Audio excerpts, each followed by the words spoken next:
The Millionaire Next Door by Thomas J. Stanley and William D. Danko. You might think you can spot a millionaire a mile away. They drive new cars, wear trendy designer clothes, and live in a mansion with at least a 3-car garage.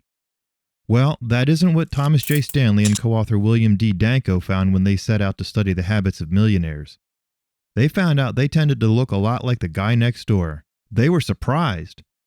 While they began to search upscale neighborhoods for millionaires to study, they found that the people who appeared to be rich were earning great incomes but spending above them. They looked affluent on the outside, but their net worth, calculated simply by subtracting liabilities from assets, put them in a UAW category, underachievers of wealth. So, where were the millionaires? In middle-class neighborhoods, driving vehicles that were less than noteworthy. In other words, millionaires don't necessarily surround themselves with tokens of affluence, but their net worth showed that they were achieving. The book, The Millionaire Next Door, examines the lifestyles and habits that contribute to achieving affluence. Unlike other books, this book works backwards. How did these people get to where they are? Looking at the behavior trends of current millionaires allows you to compare your behaviors to theirs and see if you are on the right track. The book identifies a number of common denominators of the prototype millionaire, some of which are surprising. Most are first-generation wealthy. They did not receive large monetary gifts or inheritances from their parents. Consequently, they tend not to give gifts of money to their children, believing that showering them with money can cripple independence and damage children's ability to connect money with work ethic. When children have to earn what they buy, they put a greater value on both the money and the item. They learn what things are worth in terms of their own time and energy. Typically, though, these millionaires do contribute heavily to educational expenses for their children. They tend to be college-educated themselves and encourage their children to pursue at least a basic college degree. They are concerned that their children are well prepared to enter the workforce with sought-after skills. Interestingly, about 2/3 of American millionaires are self-employed, owning their own businesses.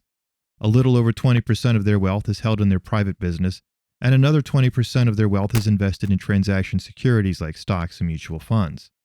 Their retirement investments are on top of these. Clearly, they value being prepared for the future. Many have an emergency fund that can sustain them for up to 10 years. It is also noteworthy that they usually manage their investments themselves. This makes sense. As business owners, they are used to making their own decisions and reaping the benefits. Their investment strategies vary, of course, but one commonality is that they tend to hold stocks longer. Over 90% of them hold stocks for over a year. This signals that the next-door millionaires tend to invest conservatively, looking for long-term gains rather than quick and risky gains. Wise financial decisions take time, and Stanley and Danko found that they spend over twice as much time managing and planning their finances as non-millionaires do. These next-door millionaires are quite stable as a whole. About 50% have lived in their homes for over 20 years.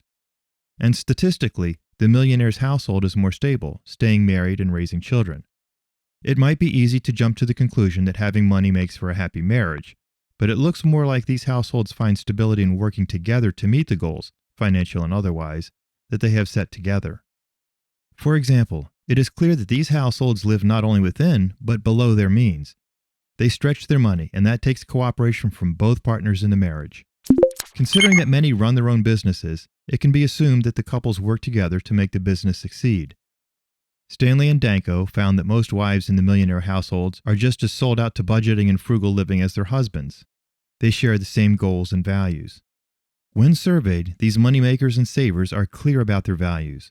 Financial security and independence mean much more to them than tokens of wealth and social status. Common practices in these households include defining goals, maintaining a monthly and yearly budget, and knowing how much they spend. You might be surprised that millionaires worry about budgets at all. Well, they aren't technically worrying about them. To them, budgets are safe and familiar. After all, budgeting helped them become millionaires. Further, budgets that they design are tools that give them control. A well-designed budget lets you know you are free to spend an allotted amount in a specific category. Sure, you can purchase these new running shoes. You haven't spent your budget for clothing this month. By the way, a budget also helps you track what money is going for. Are you spending $100 on running shoes that you will benefit from for many miles, or on a spendy dinner that will be out of your system in 24 hours? Millionaires make a habit of spending on items with practical and lasting value rather than on consumables. Practical is key to spending for someone who wants to get financially ahead. Millionaires do not tend to buy cars to impress. In fact, about half never spend over $29,000 on a vehicle, and 1/5 never spend over $19,000. This may be because millionaires have a unique way of viewing spending. Most people just look at how the price tag will affect them, but a millionaire is likely to look beyond the displayed price to the true cost of consumption. The true cost takes into consideration what other opportunities you are passing up by using this amount of money to purchase the desired item. So, for example, when comparing a solid used car that is well cared for and in great shape for $20,000 with a new sports car that is $40,000, the millionaire is likely to see that, even though he has $40,000 available, he could get the cheaper car and invest the other $20,000. He won't miss the opportunity to put his money to work. Another way to look at the cost of consumption is to note the non-monetary cost of the item. What amount of your time and energy will this item cost in the long run? A boat is a wonderful example of a purchase that is sure to drain time and energy, as well as future monetary expenses. Not only does it take a significant amount of time to research the purchase of the boat, but enjoying your purchase and maintaining it takes a lot of time and energy too. The overall takeaway from this is that being aware of all your spending is important. You spend not only money, but time and energy as well, and all three are finite values. So, it might be time for some goal assessing for you and your household. If your goal is to look wealthy, that might explain why you find yourself in a hole of debt, or at best, just not accumulating wealth at a rate you would expect with your given income. However, if your goal is to be financially free and have your future secure, you will want to establish investment goals and design a budget so that you are living well below your means. Then, start enjoying the challenge to live frugally and spend time exploring investment opportunities that are likely to make that money you save go to work for you. Before you know it, you might be that millionaire next door. And this concludes today's book summary. Please don't forget to like, comment, and subscribe to our channel. Your support will help us continue pushing out great content. Thank you, and we look forward to seeing you again.